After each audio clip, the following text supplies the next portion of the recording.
It's time for another daily drop here on TarHeelIllustrated.com, or if you're checking us out on our YouTube channel, that is Tar Heel Illustrated. I'm THI publisher Andrew Jones, and joining me is our director of football recruiting, Miss Deana King. And sometimes we do these kinds of video or podcasts as drops. Sometimes we just do them as straight up football recruiting pods. We're doing a drop now because we think Wednesday afternoon, middle of this week, middle of June is the perfect spot to kind of hit this topic, and that is, Deana, what's up for the rest of the month with the official visits and the recruiting frenzy that has picked up for North Carolina football? And before I kick it to you, to preface everything, the Tar Heels have 4 commitments in the last week and a half, week and a half, I guess. They got 3 off of the kids who took official visits this past weekend. All 4 are dudes that have taken OVs this month. You said it was going to get heated here in June. It's clearly heated, but it's possible. It's possible the best for UNC is yet to come.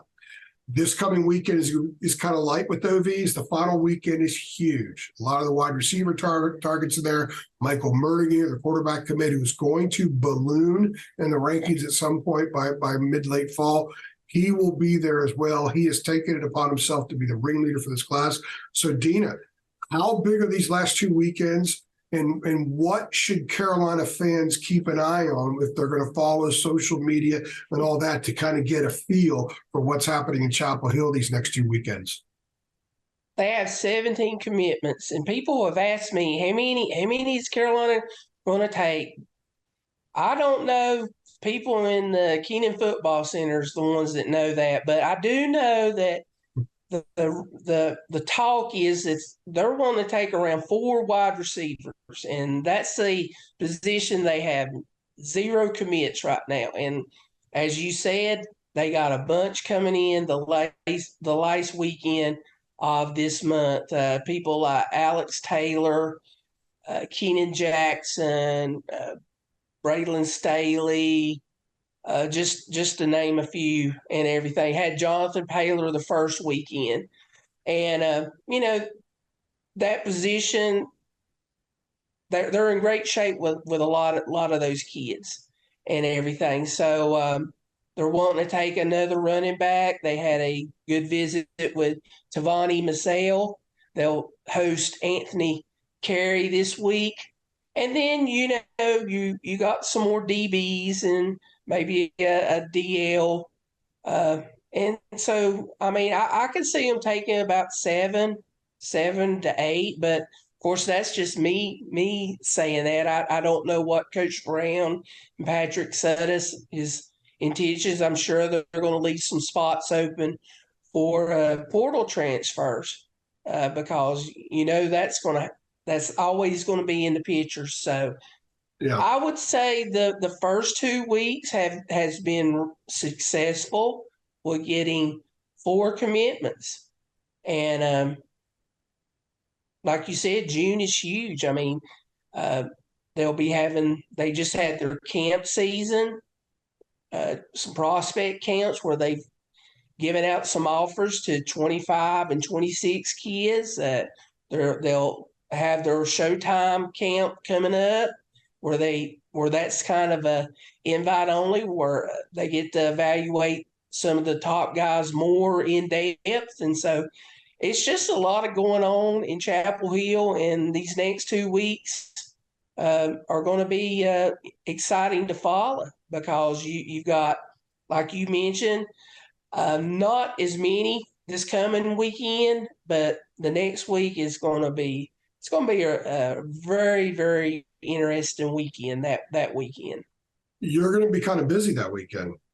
And as usual. Do you think? And I'll be out of town again because I have to go do research for my book. So all Carolina fans can expect major commitments because I'll be gone. You're not going to be around. That Sunday, I'm going to a concert up in Maryland with my wife. We're going to go see The Cure. Can't wait. And then see the Orioles the next day. I've got to schedule time away with my wife so she can actually see me as something other than just a guy who shares the bills and space in the house. And there's just no great time to ever schedule stuff. So it's going to be going crazy. we will have everything covered, obviously. So before we get into the wide receivers, which I want to hit on, you said 7 more. They're at 17 now. I know that in speaking with sources inside the program, that they love the idea of bringing in quite a few of these transfers to fill spots, not just spots that kids leave, but spots that maybe they were a little bit, shallow in during the course of the regular season. And I think that you're going to see Carolina every year now, as long as college football is the way it's been the last couple of years. They're going to bring in 6, 7, 8 kids in the winter. They brought in 9, I believe it was, this past December. So even if they go 7 more to get up to 24, that doesn't mean they can't bring in some of those other kids. I think the focus will be, look, if they want a kid and he wants to come into this class, they'll worry about the transfer numbers later, and they'll take the kids and they'll bring them in to the foundation. So if they're going to take 7 more, putting you on the spot a little bit here, Deana, but I'm okay doing that. Give us a number you think that they could be sitting at of those 7 by the time July hits. Do you think they get 3 more this month? Is that very realistic? I think 4? it is. I think it is, because several of these kids want to have their recruitment over heading into their senior season. They don't want to be distracted. They want to be, plugged in on their season. So yeah, I mean, I could see 3 or 4 popping. How much do you think having 17 now on the books, so to speak, applies some pressure to the 21 kids? How many kids are coming in last weekend? It's around 20, right? 20, 21, something like that. Last year they had 21. Well, I mean, there's going to be some attrition because some kids might have already. Okay, let's say we're talking 16 to 18 and 17 spots are spoken for. And some of the position groups are now spoken for. I think that puts a little pressure on some of these kids to, or move on, that kind of thing. I think that will be part of the discussions that take place with some of these kids that final weekend. And that is another reason why I'm with you. I think 3 to 4 for sure this month, maybe even more. Maybe a couple will give a silent, and then they'll make something public in July before they go to practice for their final season. So I think it's going to be really, really interesting. The staff, I think, is well positioned. They have an opportunity to land some kids that will significantly enhance the overall grade of the class. Not that the staff gives a crap about that, what people watching this do. And I think they're going to use that to their advantage. Mac is extremely calculated. And I think he knows going into this final weekend that the program will be operating from a position of strength. And, he had always told us that when he was at Texas, they had their class done basically way early in the year. And of course, with the change in college football and with NIL and the transfer portal, that's completely changed the recruiting calendar for everybody. I mean, we don't have any time off because we're constantly covering recruiting and portal transfers, and it's just a continuous thing. I mean, we don't even know what days off. So you're taking some days off, but I'm going to try to take 2 days off entirely here. I did take 1 day off in April. The key is I'm not taking my laptop to the concert. They wouldn't let it in anyway. I'm not taking my laptop to the Orioles game. But remember 2 years ago when when Ellie, Kim, and I, my wife, Kim, my daughter, Ellie, and I were in the Orioles store at Camden Yards. This is an hour and a half before first pitch. And you texted me, will Shaver come in? And I'm like, oh, God. Because if I would have left the ballpark to go back to the hotel to get some stuff up, they wouldn't let me back in. So but it always happens. It always happens. It always happens. And we'll be very prepared. With the calendar, it used to be normal that kids would wait and take official visits on game day visits. Yeah. You remember that? When kids would show up in the fall, well, they're committing early and they're taking their official visits early. And it's like, It's more like the 2025 kids are the main priorities for the fall Soon. games now, because you're going to get the 24 kids. So I think if they it's just get, the ever changing face of college athletics. I think that they would embrace the idea of filling up these last spots by the end of this month of the kids that are still coming in. So if the right ones want to commit, I think they're done with the class unless somebody special falls into their lap in the fall and they're on to 25. Because they have a chance to have a really good year, and it might affect some of their change their strategy a little bit with the 25s, although it doesn't really seem like that is. We're going to do another podcast about the footprint and strategy and stuff like that as well. We don't want to go all long-winded on this, but I have a surprise for you before we go. So Jacob and I, sometimes with these drops, we just kind of veer off into a direction that has nothing to do with the actual purpose of doing that drop. And I'm going to do that right now, have a little fun with you, because I had somebody text me, text me. They actually got my number and texted me and said, I want Deana's favorite bands. I want to know what she listens to when she's cruising from Deana King land all the way into Chapel Hill or down to Charlotte for a recruiting thing. I want to know what she listens to. So this is not the smoothest transition to something like that, but I figured right now is a great time to go that way, go in that direction. And I'll tell you this, when I was driving back from Florida at the end of August, I drove overnight to get home to go see a concert with my wife. Got to do stuff like that if you're going to have a little family time, right? And there's a sign when you're driving north of Jacksonville that says Florida, Georgia line, 8 miles. And my first thought was, I know Miss King likes that stuff. Be proud that I know it's a musical act of some kind. So I thought about that. So I have to start with that. And you got to have some fun with this because Jacob and I did ours.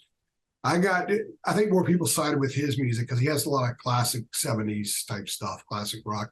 I have classic rock, but all kinds of stuff. So I'm dying to know, what the hell does Miss King listen to?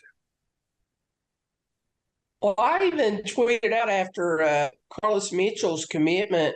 It was another Florida commitment. I tagged Coach Brown and said that, Carolina's going south of the Florida Georgia line, and kind of did it aiming at you because that's one of the groups. I'm just gonna there's some individuals and there's some groups, and I have a variety, and I have gone through several stages where different types of music I didn't like and I liked, and I will be honest, I did not like country music for a long time.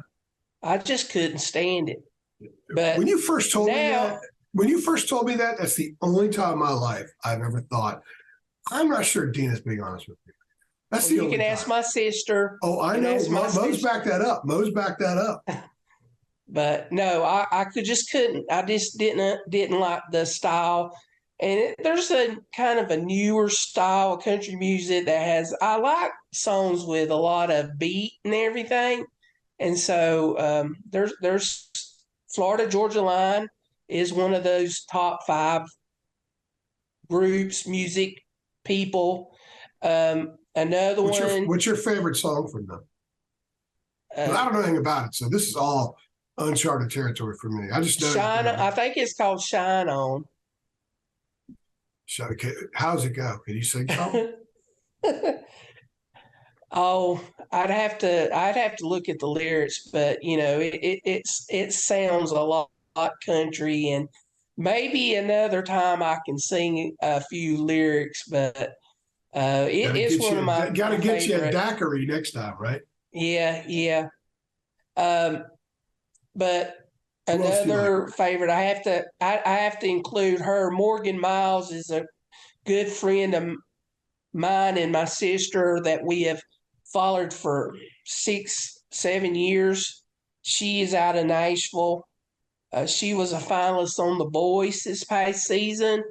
Was in the top 3. Probably should have won it in my opinion, but she's fine. She's going all over the country touring. She's currently up in the Northeast in the Boston area. My sister's up there right now, going to go see her perform a couple of times. She performed the national anthem at the Red Sox Yankees game.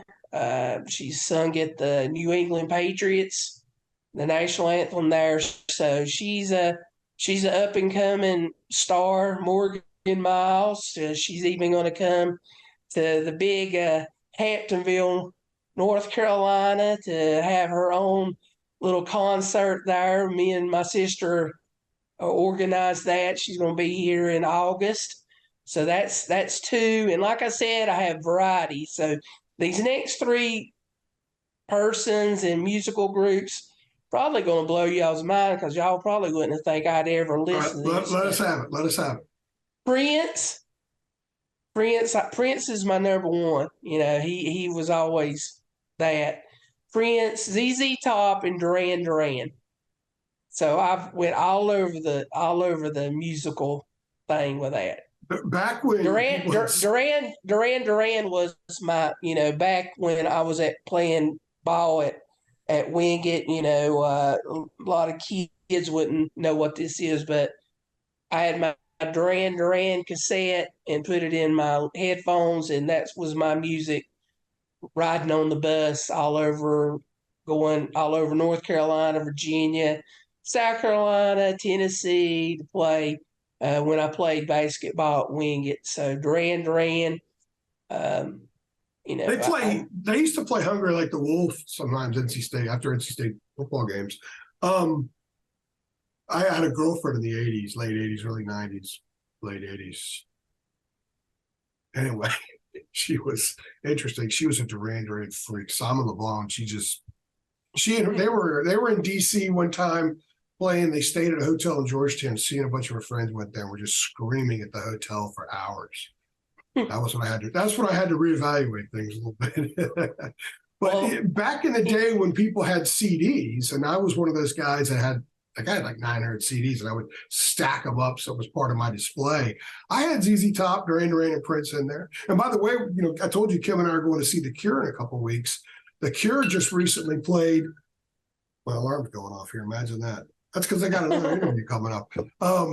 The Cure played in Minneapolis, St. Paul, a few nights ago, and Robert Smith, lead singer for The Cure, wore a Prince shirt. And then before the concert, they had a purple guitar set up on stage with the spotlight on it, just to kind of honor Prince. So they're doing a lot of that kind of stuff in there. Well, I mentioned Prince, and do you know how much I love Prince? I dressed up as Prince back in my sophomore year in high school. There's some visuals that I probably don't need, and that might be. I had a long purple Sunday coat. I got that out because, Purple Rain and all that. Prince, when you think of Prince, you think of the color purple. Had that purple coat. It was lavender. Found one of my mom's old bouffant wigs that she had, and I was Prince. I come out and but my sister, the red Corvette was popular. Yeah, well, my sister had one of them old timey, big, gigantic video cameras, and I was in our front living room, and I lip synced "You Got the Look," and it was. Gotta see that. I've got to see the that. Thing is, they really got your me. future employment depends on me seeing that. I don't know where that's at. I do know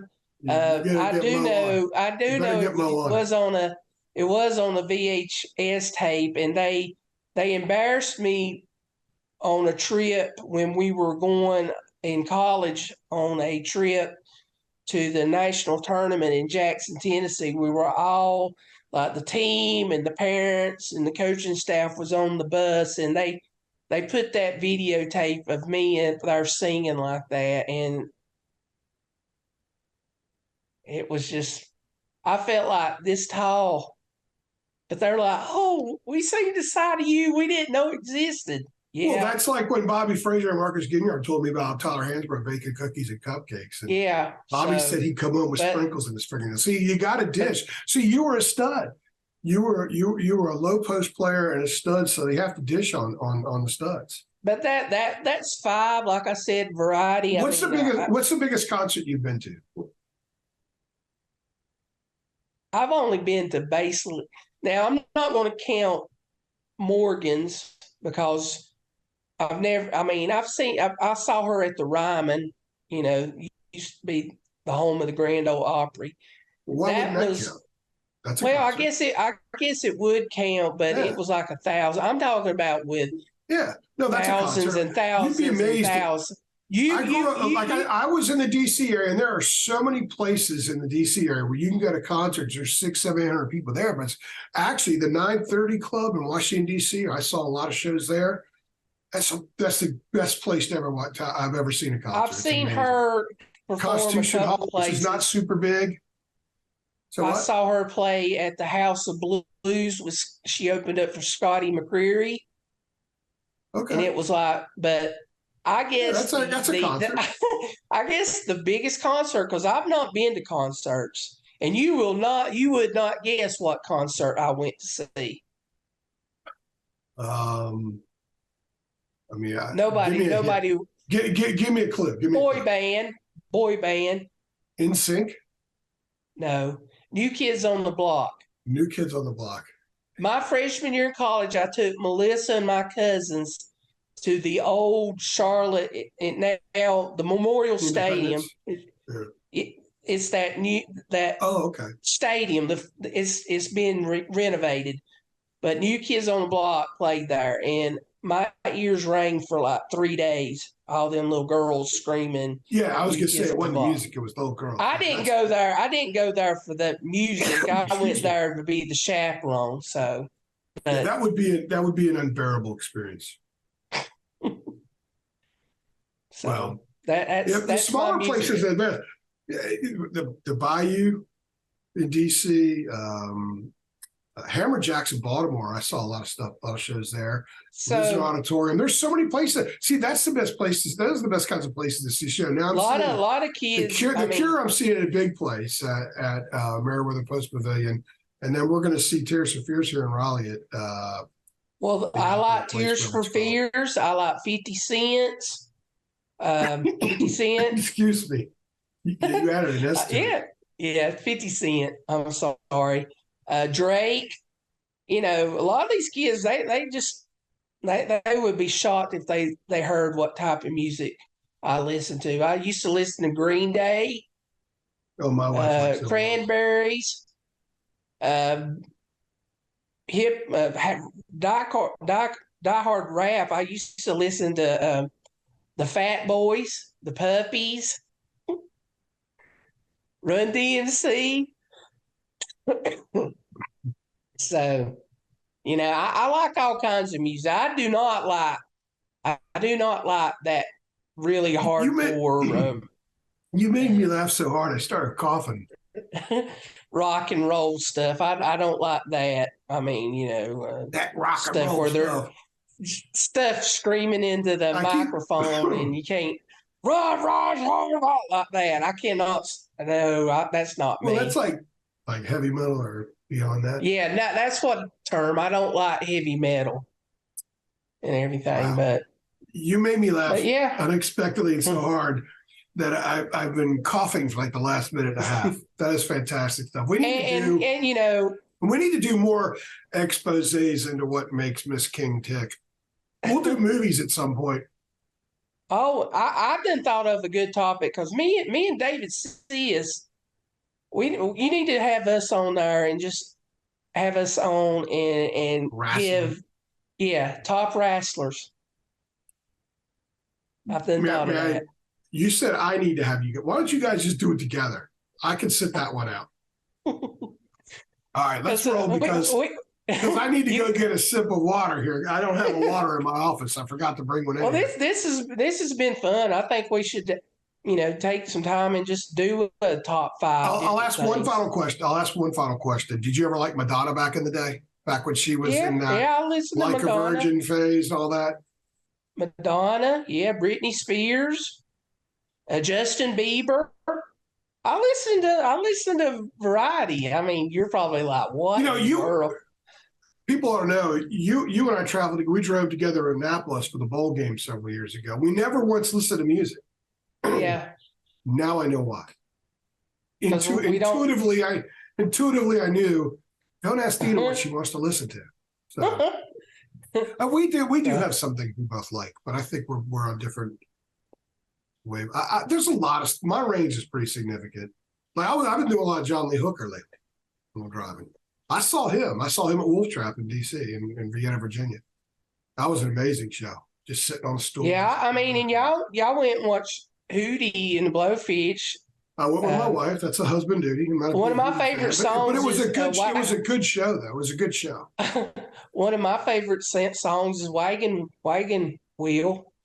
My wife's going to see Matchbox 20 in July, and she spared me that. Pontoon by I like Pontoon. That's mine and Melissa's song that we made famous up here in our area that people wanted us to sing. Modena. We should get her on here and have y'all just do a Modena live. We'll do a live stream. She would never do that. Modena live, brought to you by TarHeelIllustrated.com. Have at it, girls. You want customers and subscribers? They wouldn't subscribe to that. We would put on the comedy. They would. I guarantee you, the people that watch your video, you on here regularly, they would kill for some Modena. So, anyway, I don't know if Mo would do it. I think it'd be hard to get her. We have really sidetracked this daily draw. We didn't just go into an alley this time. We went over the overpass onto the highway below. So we derailed quite clearly here. Anyway, for Deana, she's AJ. Thanks for stopping by.